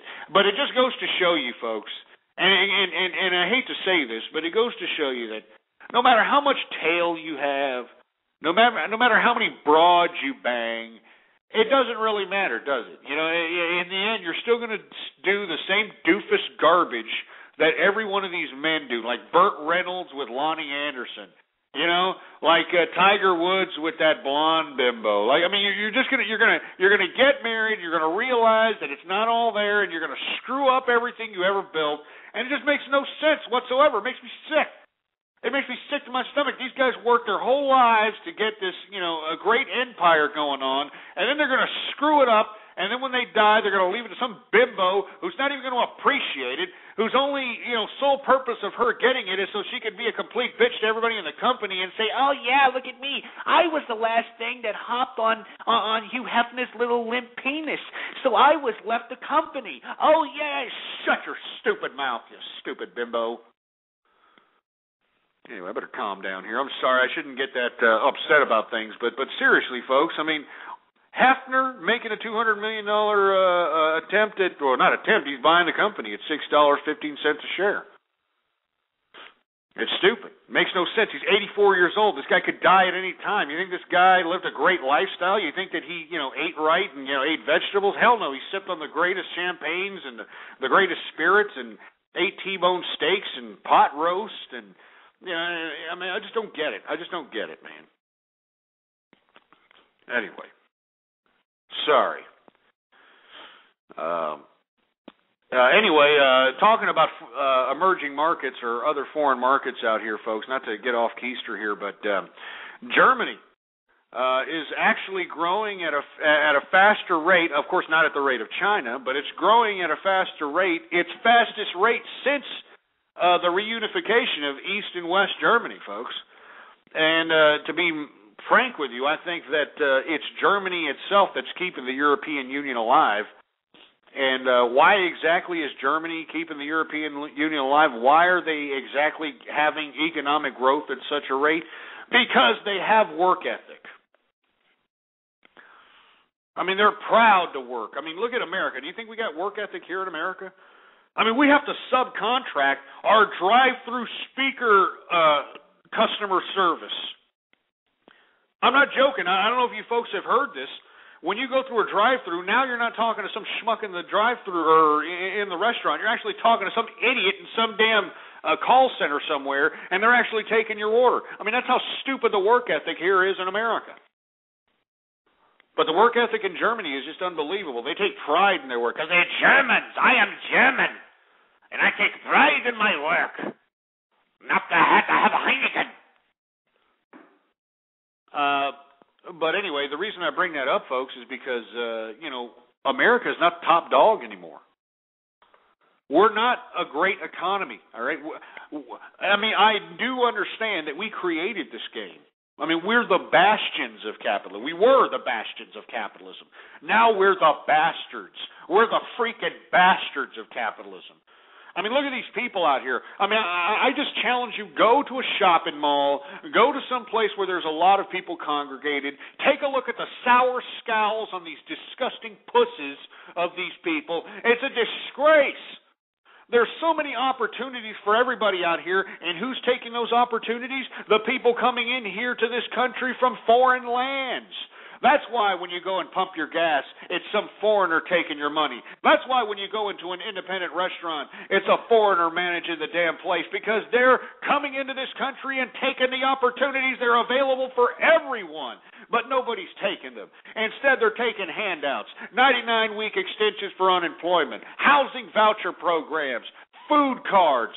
They're taking all these government entitlements instead of utilizing the capitalist opportunities that are all around us so that they can make themselves a better person, so that they can give themselves a better lifestyle. What the hell's going on here, folks? It's not brain science, for heaven's sake. I mean, even if you're not one who's business savvy, even if you're not one who's out there that can, turn, $100,000 into $1 million, even if you're not somebody who takes big risks, just know how to use your freaking money.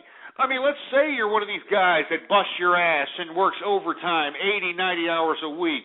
Don't go out there and buy these ridiculous widgets, these electronic widgets from China at retail value when you know that it takes 9 cents an hour for these idiots to manufacture it on the assembly line.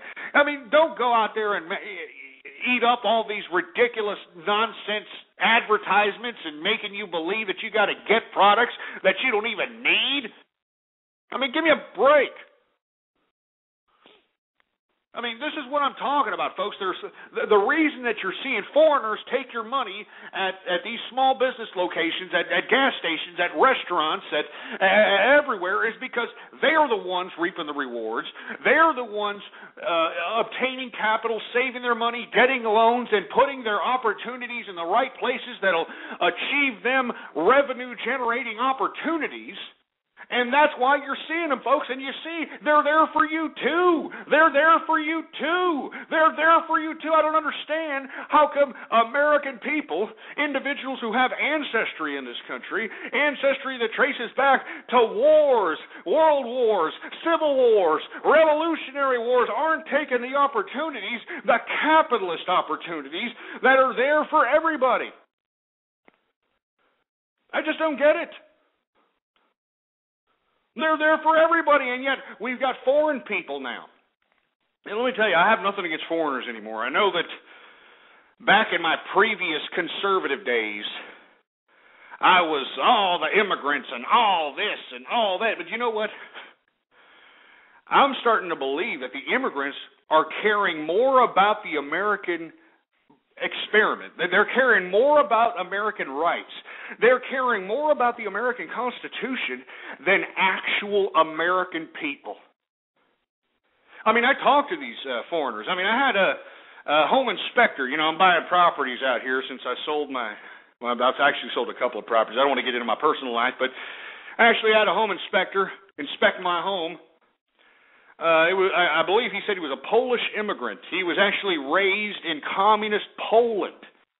Communist Poland, where they had to go to the damn bread line and get himself a loaf of bread, for heaven's sake. And he was able to sneak himself out. Him and his family were able to sneak themselves out of communist Poland and come to America, sought refuge, got asylum out here. And did they just sit back and become losers, when they became refugees in this country? No, they didn't. This man said, "Hey, I got to do something. I got to make money. I don't want to work for somebody my whole life. I don't want somebody to sit here and smack me on the back of the head and tell me, hey, work harder, work faster." So what did he do? He worked hard for a few years, saved his capital, got a little educated, got certified, and all this other nonsense, became a home inspector. Now this guy's making money. He's living large. And you know what he's doing? We had a conversation, of course, after he did the home inspection. He is actually looking down on American people. Yeah, a Polish immigrant is looking down upon American people because he can't believe that he left communist Poland to come to America only to find America attempting to be communist, attempting to be socialist. Same thing with a gentleman who happens to own, I think it's, I don't know exactly what Asian food restaurant he owns, but it's one of those Asian foods. And even they, amongst their immigrant selves, just are disgusted with these American people. They're disgusted with them. Because immigrants are using these capitalist opportunities and Americans are not. They're bitching and moaning. They want more handouts. And that's why I'm making this program, folks. And I know it's at an odd time. I know that there's people out there saying, "Hey, let's get a set-based time here, Ghost." Well, after February 1st, when we start reformatting the whole damn show here, we're going to have a consistent time, and I want to hear from you when that time should be. Ghostpolitics@yahoo.com. Let me know what's going on. I want to hear from you. ghostpolitics@yahoo.com. And I also want to hear from you now. If you got any financial or business questions, believe me, folks, I'm living large in a recession, all right? I mean, I'm buying prime rib steaks that cost me $100 at the butcher, all right? And that's in a recession. And I'm not trying to brag here, but everybody could be living like this. It's just unfortunate that when people hit a bad curb in their life, they just want to piss and moan and go, shack up in mommy and daddy's basement and say, oh, man, I don't know what to do. I mean, give me a break. Let me take a sip of this sauce here. You got to excuse me, folks. Got a little bit of a drinking situation here. I've grown accustomed to drinking on a consistent basis every single day, so, oh well, it doesn't matter. All right? Anyway, I want to hear from you, folks. I'm not getting any callers here, but I know that not everybody's living large. I know that not everybody's having a great time in this economy, and I want to help you. 646-652-4869. All right, and also email me your questions at the same time, ghostpolitics@yahoo.com, or you can tweet. You can tweet me up at ghostpolitics. It feels like such a fruity ass word, doesn't it? Tweet. Now you can tweet me. You can tweet me. A fruity ass word. I mean, give me a break. Anyway, 440, you're on the air. 440, you there? Oh, don't hang up. Come on. Well, why is everybody hanging up? Don't hang up. If you got a question, call up. I didn't mean to put you on the spot. Don't run away. Come on. This is America, damn it. We need to be the home of the free, the land of the brave out here. If you got something to say, let's say it. Let's become capitalists, for heaven's sake. Let's not be little, no personality having pansy asses that America has come to know and love about itself. All right, I'm sick of it. I'm sick of, walking into a damn grocery store and being waited on by some no personality having pansy ass with a damn nose ring and, stupid tattoos on his neck. I'm sick and tired of it. And you try to have a conversation with these idiots that, they act like you just kicked them in the nuts or something. This is what I'm talking about, folks. We need to start growing the hell up. We need to start growing some nuts, and we need to start taking responsibility for our own lives out here. That's what we need to do. We need to take responsibility for our own lives instead of just sitting around and blaming everybody for our own problems. Look, life sucks. Okay, people, life sucks. Life's going to give you a good kick to the ass every now and then. You just got to deal with it. I mean, we're lucky that we're living in such a civil society that we live in today. Now, don't get me wrong. People can make a debate that it's not that civil. We're at war, blah, blah, blah. I get it. But what point in human history has there been a utopia? At what point in human history has there not been human strife? At what point in human history has there not been suffering? None. This is the best point in human history at this point. And it's given people opportunity, those that want to take the initiative, it gives them the opportunity to be something better than they were when they were born into this world. So that's what I'm saying. All right? 646-652-4869. I think we got a caller here. Are you there? Hello? Hello? Yeah, what's going on, sir? Oh, not much, man. Can you hear me? Yeah, I can hear you. What's going on, man? Not much. Just want to say, glad to see you back on the air, Ghost. Oh, thanks, man. Appreciate it. You've been gone since September, and I was like, where's Ghost? We need his input on everything that's going on in here. And I was listening to your show about the immigrants, and I wasn't born in the United States, and I appreciate, what you were saying, I think I appreciate America more than these other kids. Now, I'm not saying you don't, but I'm saying these other people, like if it wasn't for America, where would I be? Because I came over because of war happening there. No, I agree. And at the same time, they treat every day like it's peaceful. Nothing's going to happen. But it's going down the drain. Everything's just going bad. Yeah, it is going bad, sir. And at the same time, the reason immigrants have a better appreciation is you're exactly right. You came from a war zone, correct? What war zone did you come from, if you don't mind me asking? It was in '99. Like Croatia was breaking away from Serbia. Oh, yeah, the Kosovo situation. Yeah.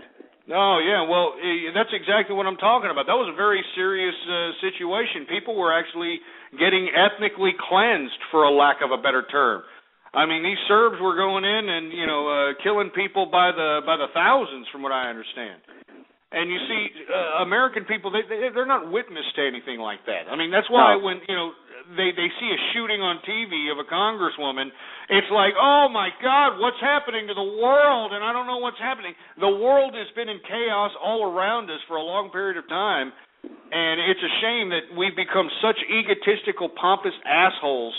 And it's one thing to be an egotistical, pompous asshole, but it's another thing to be an egotistical, pompous asshole mooching off of a system. I mean, I'm all for people taking care of their own, taking care of themselves. They want to be pompous jerks, be pompous jerks. But inevitably, most of these people are all collecting entitlements, and that's not the way it is. And every foreign person that I've ever met cares about making money, raising their family, and that's about it. I don't understand at this point in time. I used to be anti-immigrant and conservative and all this other nonsense, but in my personal opinion, I think that we need more immigrants. I think that we need to nationalize these people. We need to make them citizens, because I think that they'll make a bigger contribution to this country than the current Americans. And I hate to say that. I'm not trying to be anti-patriotic or anti-American, but look at what's happening to America today. These people don't care. They don't care about what's happening to the country. They don't care about what's happening to their freedom. They don't care that they have to be photographed naked to get on a plane or anally probed to get on a plane. They don't care that they have to have they can get DNA extracted from their body if they're suspected by some bureaucratic policeman that they're under the influence. I mean, these are disgusting displays of power. And these idiots in America aren't taking notice of it. And I think that immigrants like yourself are actually taking notice and are actually getting a little pissed off about it. Yeah, exactly. I thank you for calling, man. Do you have a blog or something you want to plug, man? Not really. I don't much. This is like my first time calling in. I've been a listener for a while though, but your times are too late for me here in the East Coast. But now you're on early, so it's like 5 o'clock here, 6 o'clock here, so. Yeah, I'm thinking about. Oh, I'm sorry, man. I'm just going to say I'm thinking about starting to do them during the day here, so that we can get a little bit wider of an audience, and not just a wider of an audience, but to get people listening and start making some cash. You know, I mean, we need to start making money. We need to gain assets as people. What do you do for a living, by the way? Are you in school? High school student. What are you gonna do after you get out of high school? I don't know. Probably maybe business. I'm not sure though. Business? Do you have some money you got saved away? No. Really? Well, how old are you right now? I don't mean to pry into your personal life. 17. 17. You know what you should do, man, is try to get as much money as possible. Yeah, that's what I'm trying. I mean, it's kind of hard to find a job here. I mean, I don't have a license yet, and. Oh, you don't have a license? Where not you? Yet, do you have a bus system or subway system? No, not around here. But it's easy walking to a job. I can always walk there. Yeah, and don't spend your money on garbage. I know. Yeah, you're exactly. young. I know what you're talking about, Ghost. I know exactly. I mean, it's hard. It's hard to do. It's hard not to, but it's tempted because all these commercials on TV, like, oh, this is the greatest product ever, when it actually sucks and everyone wants it and everything like that. But when you get it, it's like, oh, what the hell is this? It's not what I wanted.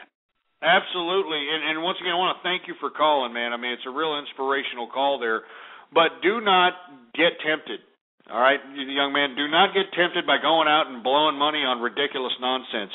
What you need to do is you need to get yourself some net worth, all right? And even if you get some little, minimum wage job, all right, if you work at it, save your money, all right? And at the same time, let's say you want to save it and you want to make sure that you save it. Put it in a stock.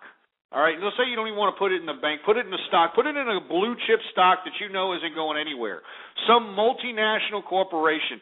Now, you're not going to get big, large sums of cash doing this, but it is a secure place to hold your money, and it'll grow higher yields than any little 0.5% interest rate that a bank will give you. And on top of which, the more stock you accumulate of a certain blue chip, and the more that you have, the more collateral that you can have when going to a bank for a loan. Let's say you want to go to the bank for a loan for a house. You want to go to the bank for a loan for a car. You want to go to the bank for a loan for a business. Well, the only way the bank's going to talk to you is if, first of all, you got a savings account with about $15,000, $20,000 in their bank, or you've got some sort of tangible asset that you can put up as collateral and be able to, be trusted with the loan that the bank will give you. Now, what do you do with a bank loan? Well, first of all, folks, don't buy a new car like a damn Jag-off. I mean, you hear these people all the time. They go out to the dealership. They get all excited. They smell the new car smell of these dumb new cars, and they end up paying a fortune for a brand new car the same year or next year's model, and then once they drive it off the lot, it reduces its value by 30%. And then after, several years, it depreciates at a certain rate, and before you know it, you're paying an exuberant amount of money for some stupid car note that the car's not even worth the amount of money you're paying into the car note, and this is how people get themselves screwed. You understand? You have to make legitimate investments. Like I was saying yesterday, folks, for all you folks that, for the young man who said he didn't have a car, all right? Go and save about $3,000 cash, all right? Go on Craigslist. Go around your town. Go to a damn used car lot and take a look at all the cars that are available. I guarantee you can find yourself a Cadillac. You can find yourself a Mercedes. You can find yourself any car out there. It's not going to be the late model. You're not going to have a 2011 Mercedes. You're not going to have a 2011 Cadillac. But you can get, 2003 LAC, a 2002 Mercedes at about $3,000, $4,000 cash. You understand? And if you can't pay it all cash, put whatever you can down, finance the rest, and pay it off so it can look good on your damn credit. This way, you're driving around in a damn Cadillac, you're driving around in a damn Mercedes, it only cost you about $3,000 or $4,000, and for all of you that are saying, oh, well, what if a used car goes out, Ghost? What if it breaks down on me? I don't know what I'm going to do. Well, if it breaks down on you, I guarantee you it's not going to break down on you for more than 2 years. All right? I mean, unless you're one of these jag-offs who like to, wear out your transmission by having a damn lead foot and going like 180 miles down the freeway and all this other crap. It's the only way you're going to wear down your car. But if you use it like you're supposed to use it, even if it only lasts you about a year and a half, 2 years, you divide however long it was running by the price that you paid for it, and that's how much per month that you made. And at the same time, let's say it's too much to get fixed. You call your local junkyard and you say, hey, I got a badass Cadillac over here. It's just a blown-out tranny, but every one of the parts is still there, this and that. You could still get $1,000 from the damn junkyard for your Cadillac because they want to pick and pull the parts and sell it for about $3,000 or $4,000 in parts. I mean, don't you understand? You have to think like this. You got to think like a capitalist. You got to think about how you're going to make money, how you're going to save money, how money's going to be used in a proper fashion so that you can have a better lifestyle, so that you don't have an excuse to sit here and say, oh, I don't know what I'm going to do. I got to live in grandma's basement. I got to do. I don't want to hear it. I just don't want to hear it any longer. And I'm glad to hear that there's 17-year-olds and 16-year-olds listening. You're the reason why I came back. I mean, you'd be surprised, folks. I had so many teenagers and so many kids emailing me up, ghostpolitics@yahoo.com, telling me that they actually learned something every time I broadcasted, even though I was a little vulgar every now and then, even though I ruffled some feathers. They're learning something because you want to know why they're learning something? I'm telling them what the damn teachers aren't telling them. I'm telling them what mommy and daddy aren't telling them. I'm telling them how to make their lives better without being bamboozled by this makeshift American dream they're trying to sell you on TV that doesn't exist. It's a suggested idea. It's an interpretation put forth by the media. Don't you understand that, folks, that you're never going to live the lives that you see on your stupid movies that you have circle jerks for? You're never going to live the lives that these idiot stars out here are trying to portray on these television sets. It's not going to happen. The only life that you're going to live is your life, and if you're going to live your life, why don't you live it to the best of your ability? Why don't you live it as if you're a capitalist and you mean what you say and you say what you mean? And that's why I'm putting on this show. That's why I'm hoping that everybody out there that's listening becomes a capitalist and understands that capitalism isn't about some greasy greaseball bastard with slick back hair, pinstripe suit, flipping a nickel. All right? Capitalists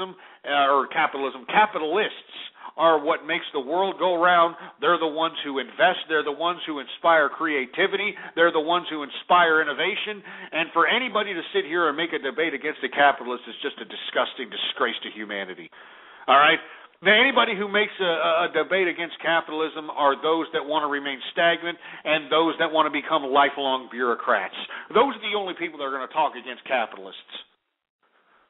And that's why I'm urging every single one of you, and I'm going to start doing this show a lot often, all right? I'm probably going to do it about 5 times a week during the day, all right, 5 times during the week, because I want people out there to seriously go out there and change their lives. This is not a joke, all right? I'm living large. I mean, look at me. I'm becoming an alcoholic. You want to know why? Because I can do that, all right? I can do that. Hey, I'm wearing gold like Birdman. You want to know why? Because I can do that. You know, I got an office that I really don't need. I could be doing this at home, but, you know, I'd rather have the view of the city right in the middle of downtown Austin. You want to know why? Because I can do that, all right?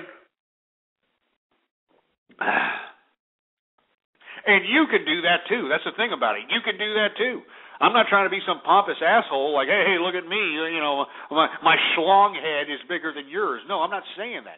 What I'm saying is that you also have to take the initiative. You also have to think about these capitalist decisions that you make, buying cars, buying houses, and you need to look at it from a logical and a capitalist perspective. You can't be foolish. You can't be an idiot. You can't be bamboozled and then use the excuse that I didn't know, I didn't read the fine print. Read the damn fine print. I know it's boring. I know that people don't like to read. I know that people are out there saying, oh, I don't know, I don't want to do it. Oh, do it. All right? And if you piss and moan because you didn't do it, well, you know, shove it up your ass. All right? I mean, I hate to be vulgar about it, but shove it up your ass, really. Sick and tired of people giving me the excuse after excuse after excuse for freedom. I mean, this is free will, man. I mean, you know, a part of freedom is being responsible for your choices, you stupid milky lickers, you know? And when you make the bad choice, nobody wants to take responsibility for it. Everybody wants to blame everybody else. It's my mama's fault, my dad's fault, society's fault, the government's fault. It's your fault. And I'm not trying to be vulgar. I'm not trying to be, you know, some cynical ass clown trying to, you know, sit here and, you know, rub it in your faces. I'm trying to slap your faces. I'm trying to slap your fat faces into reality. That's what I'm trying to do. I'm trying to give your fat face a good slap and make you realize that there are foreigners in this country taking advantage of these capitalist opportunities while you American people piss and moan about how, I need more unemployment. I need a housing voucher program. It's a disgrace, man. It's an utter disgrace. And I think that the only thing that's going to help this country is that all the illegal immigrants that are in this country right now get nationalized. All the illegal immigrants in this country get, citizenship so that they can start paying taxes, so that they can get new credit lines, so that they can get new bank accounts and home mortgage loans and all this other nonsense, so that we can replenish this damn depleted, credit defaulted economy. Because that's what we're living in, some kind of credit defaulted economy that doesn't look like it's going anywhere because the American people don't seem like they're taking the initiative to get up off their fat asses and do something about it. I mean, look at China, for heaven's sake. This is one of the most authoritarian, bureaucratic governments on the face of the planet, and yet they are providing substance. And this is how dangerous China is to the rest of us that care about our freedom. China is providing a model to the leftists to show how bureaucratic centralization can work in capitalist international relations. I mean, think about that for a minute. I mean, this is why you've got these leftists that are in power today quoting Mao Zedong. Because look at what Mao Zedong's little experiment has transpired to. It's one of the fastest growing civilizations in world history. Fastest growing civilizations. They have been able to modernize themselves within a span of 60 years to the point where they are now surpassing modernization of America. The Chinese are surpassing the modernization of America. And if you don't believe me, take a YouTube search about anything China. Beijing, China. Take a look at the skylines out there. Take a look at the technology. Take a look at the news reports coming out of China. They just recently test flight their new stealth bomber. They've got stealth bombers now. They're sending people into space. They've got new teleportation technology. Why don't you Google that, you morons, when you think that America is so great and we've got the greatest scientists and we've got the greatest this and the greatest that. Take a look at now that you got China being able to teleport actual matter. Yeah, I bet you missed that news report, didn't you? Google it up yourself. Meanwhile, we're here in America, hoping that this disgusting, despicable, publicly funded education system is going to somehow spawn some creative renaissance within our youth of America. That's just laughable. It's just unbelievably laughable. And that's why I'm telling everybody in America, whether you're young, especially the young, especially the youth out here that are disgusted by their peers, that are out here looking at their peers, having sexual orgies, shitting out children, going out there and indulging in all these ridiculous activities. I know it's hard for you to not do it, but don't do it. You've got the next 2 years. 2 years. That's the length of the extension of the Bush tax cuts and all these other little initiatives that this government took. You've got 2 years to accumulate as much capital as you can. You've got 2 years to do whatever it takes to make as much money as you can in the United States, because after that, folks, it's going to turn into a damn hellhole out here. And I'm not just saying that because I'm trying to be a hyper-sensationalist. Just look at the facts. I mean, what's going to happen when all these people that are collecting unemployment and, housing voucher programs and food cards and, going into all these stupid free programs? I mean, take a look at it for yourself.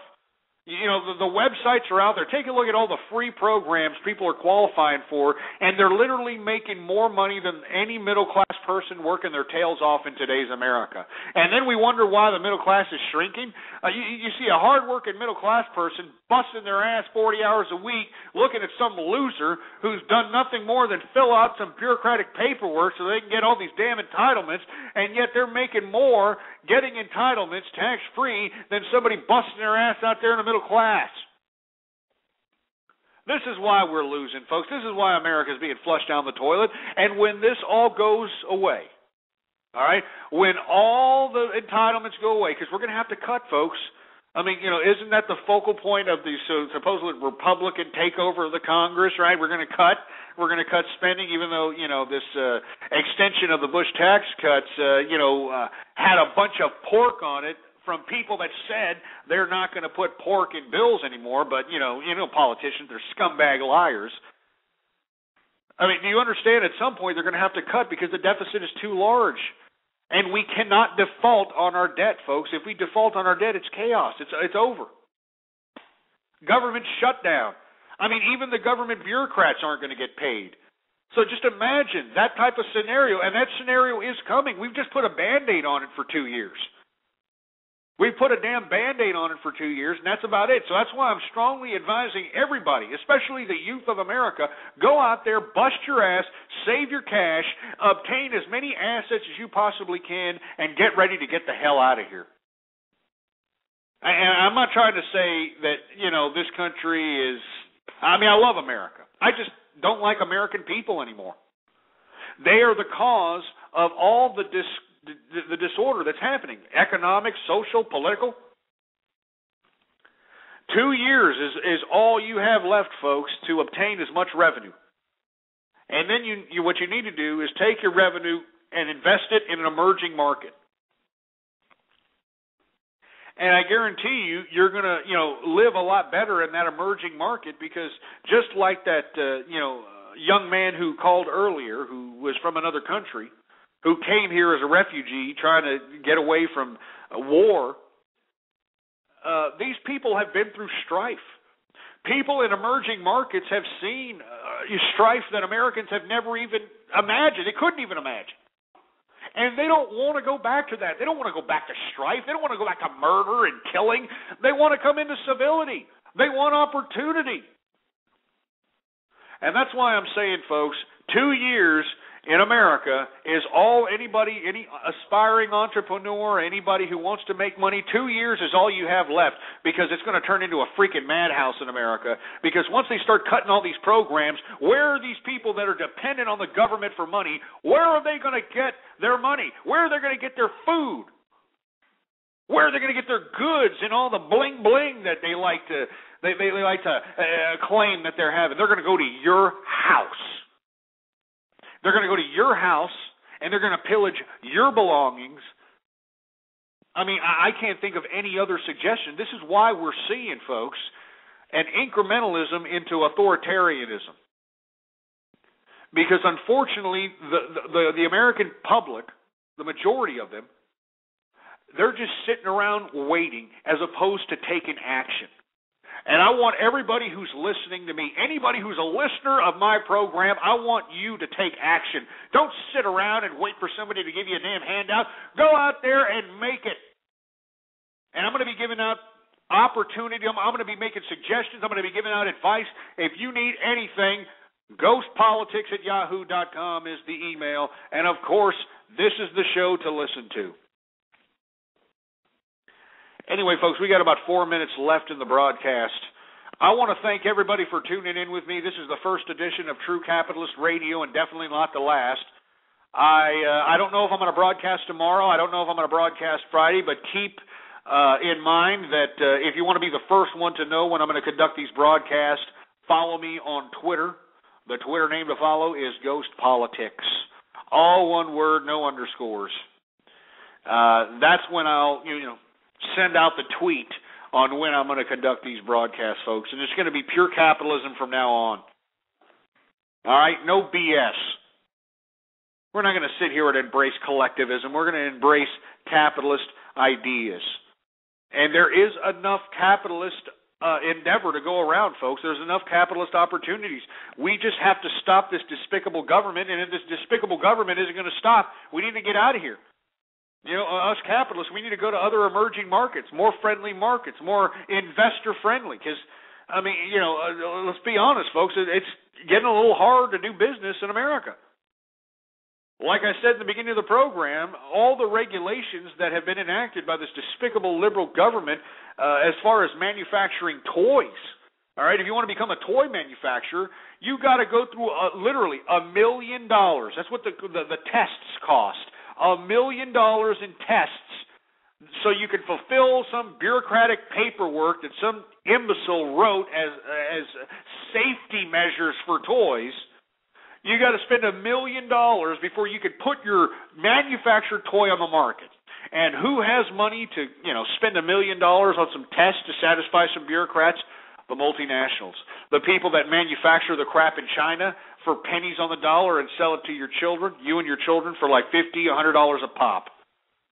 That's why every damn toy in America is made elsewhere. You're not going to see an American-made toy.